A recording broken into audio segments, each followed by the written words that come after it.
அந்த அறை மிகவும் அமைதியாக இருந்தது.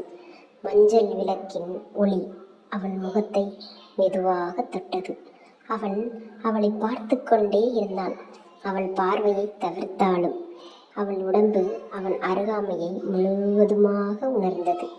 இவ்வளவு அருகில் நின்னா அவன் மெதுவாகச் சொன்னான், என்ன நடக்கும் தெரியுமா?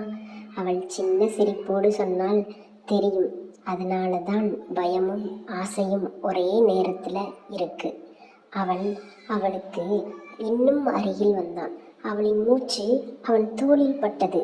தொடாத தொடுதல், ஆனால் உடம்பு முழுக்க ஒரு நடுக்கம். அவன் விரல்கள் அவன் கைகளை மெதுவாக பிடித்தது, அழுத்தமில்லாமல், ஆனால் விட்டுவிட மாட்டேன் என்ற உணர்வோடு.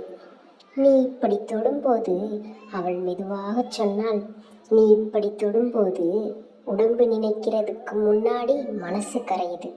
அவன் சிரித்தான். அவள் காதருகே மிக மெதுவாகச் சொன்னான், அதுதான் எனக்கு பிடிச்ச காமம், அவசரம் இல்லாதது. அவள் கண்களை மூடினாள்.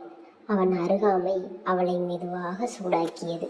தொடுதல் குறைவு, ஆனால் உணர்வு அதிகம்.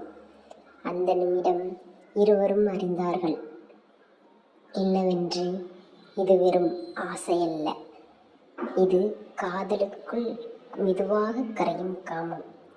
ஆமாம், காதலில் காமம் இல்லை, காமத்தில் காதல் இல்லை. இரண்டும் சேர்ந்ததுதான் காதல். நன்றி. சப்ஸ்கிரைப் பண்ணுங்கள் ப்ளீஸ்.